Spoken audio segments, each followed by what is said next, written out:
trusty old Commodore. You don't suppose this computer's getting a little old, do ya? Just a little bit. You know, maybe it's about time I update that computer to something more modern. All I have to do is log on to my Amazon account. Oh, not in this. Gotta bring my tablet out. I'm gonna order some parts. I want to build my own computer. It's gonna be a gaming computer, gonna do everything.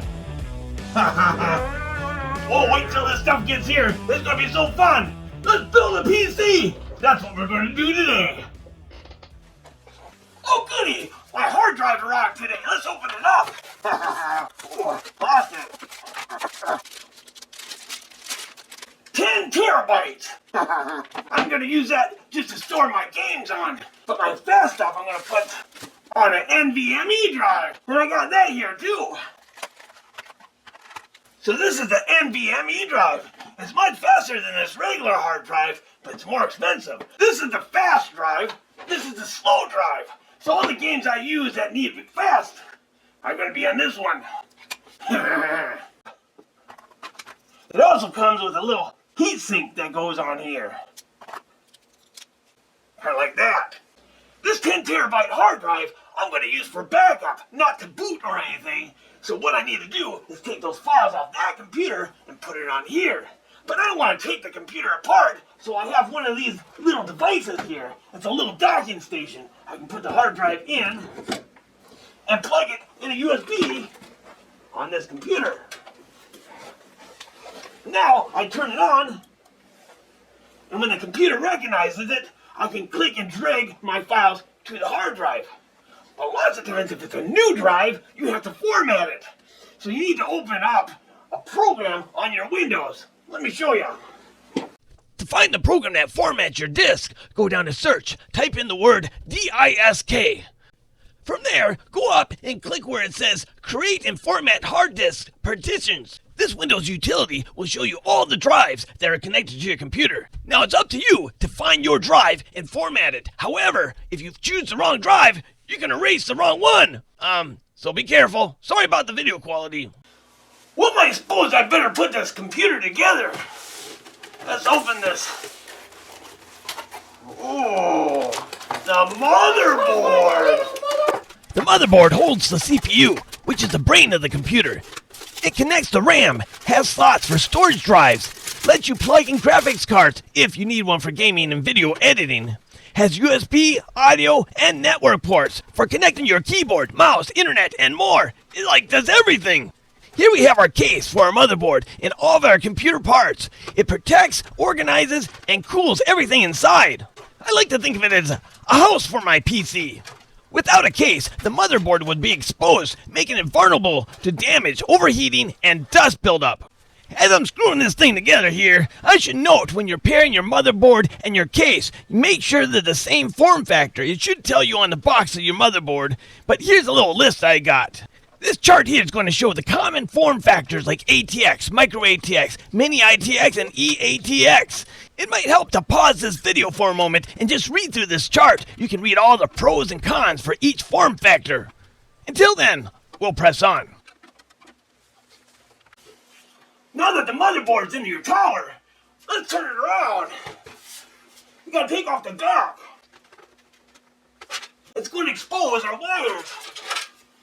We have to connect these wires to our motherboard. You might have to wire management them to make sure they look nice and pretty.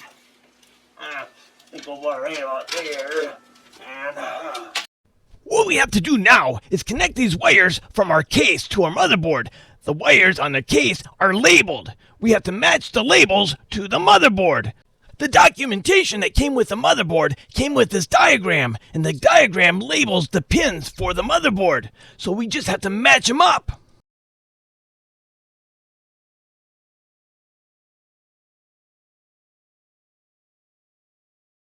This cable says HD audio. We're going to plug it into the audio. And the cable marked USB, you guessed it, plugs into the motherboard where it says USB. I'm going to connect my system fans right here. And my RGB is going to go right onto this. And right here when it says USB 3.2, that's where you connect this cable to. There's a notch on it so you can't put it backwards. After you have your case wired up to your power, let's install. We got a CPU here and a solid state hard drive. Well, I'm gonna start with a solid state hard drive. Put that there. Let's have a look at the CPU. Oopsie. Oh, look at that. Alright, let's install both of those before we get too many wires in our way. This motherboard comes with a heatsink that's covering my M.2 slot. I have to take it off to install my NVMe drive. Pull off this film here. That's going to help cool your NVMe.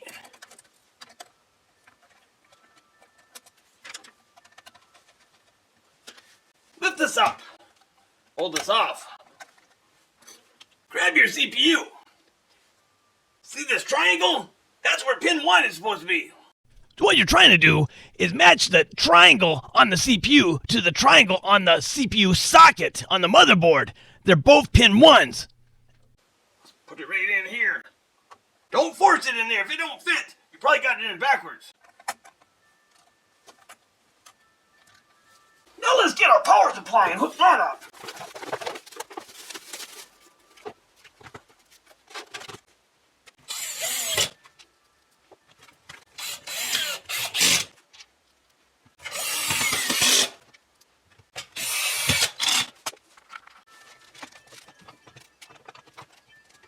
This is the main power connector that supplies electricity to the entire motherboard. It connects from your power supply to your motherboard. Without this, the motherboard won't turn on. This 8-pin connector provides dedicated power to the CPU. High-end motherboards sometimes have an extra 4-pin or 8-pin connector for overclocking, but 8 pins are usually enough. Plugging it in is essential, or your system won't boot. Now it's time to unbox my CPU cooler. This one here is liquid cooled. I'll have to figure out how to mount this in here. These CPU mounts are adjustable. If you look very closely, you can see the number of your processor socket engraved on the mount. This particular one came with some double-sided sticky tape stuff, which is going to make it a lot easier holding it still while I mount it in here. So now all I have to do is stick that on there, turn around, and put these screws in.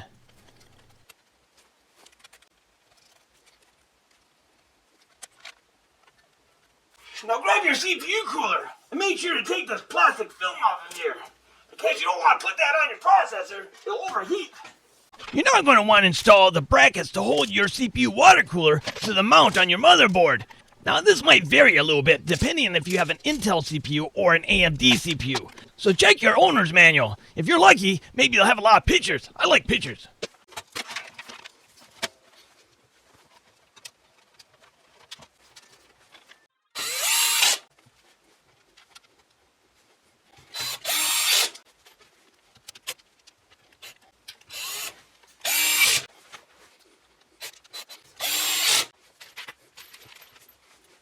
Now to apply the thermal paste.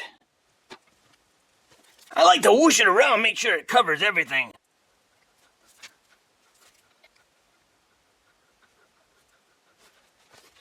Now it's time to put on the cooler.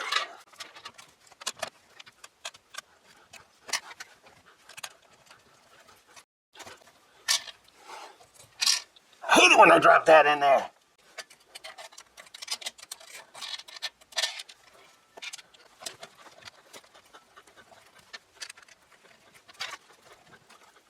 Plug the power from the CPU cooler to the CPU fan. And if it has an RGB, plug that in right next to it. Now I'm going to install my SATA hard drive.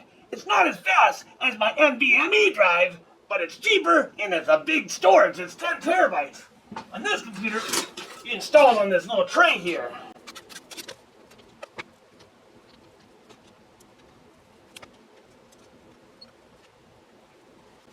I'm going to run a cable from a power supply to this drive. The SATA cable, I'm going to have it plugged in right like this. And then I need to connect a SATA cable And then I have to connect the center cable to the motherboard. I'm gonna slide this back in here. I'm also gonna connect this cable to this RGB. I'm gonna connect the SATA cable to the SATA port on the motherboard. What else am I forgetting? Oh, what's this? Oh, I didn't put this PC speaker in. Right there. Now, it has some memory chips. This is DDR5. And it won't come out of the box. Wait a second. Before I put those in, where do these fans go? If I put those in, I have to work around them. I gotta put a fan on the cooler. Here we go.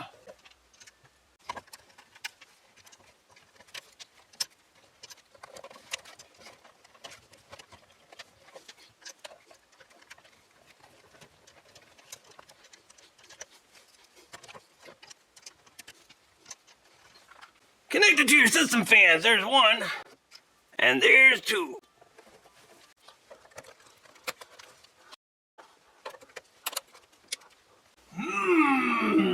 So far so good. I got everything but the graphics card, and that's coming in the mail. It hasn't made it here yet. However, I can still turn it on and install Windows or whatever operating system I want on it because it has an onboard graphics card. And when I get that installed, then I'm going to install the graphics card afterwards. So let's install it. Typically, you go online, you purchase a copy of Windows, then you put it on a little thumb drive stick like this. You take that thumb drive stick and you put it into your computer, you turn it on. And then you need to boot off of it. Well, sometimes you have to hit the delete key to get to the CMOS to boot off that thumb drive.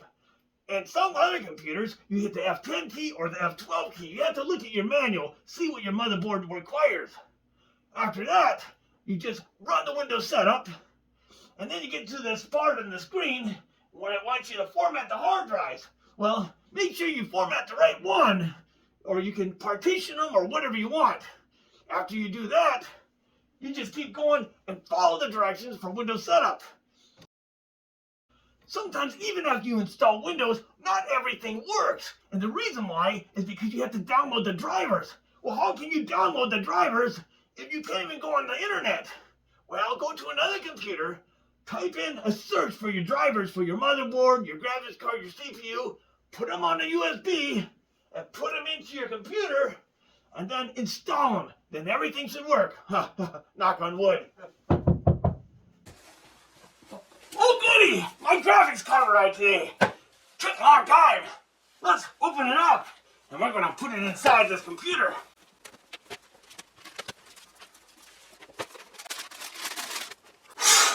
Isn't that a beauty? I also got another NVMe drive. I'm gonna put Linux on this one. So I'll boot off this one for Linux, and I'll boot off the one inside for Windows. You can swap back and forth by hitting the F12 key on this motherboard. So let's put the NVMe drive in.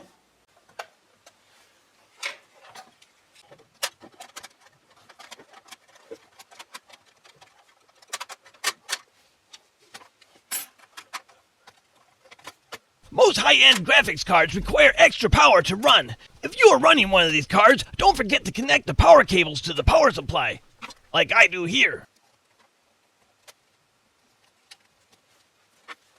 Oh boy, now it's time to rip this plastic off here.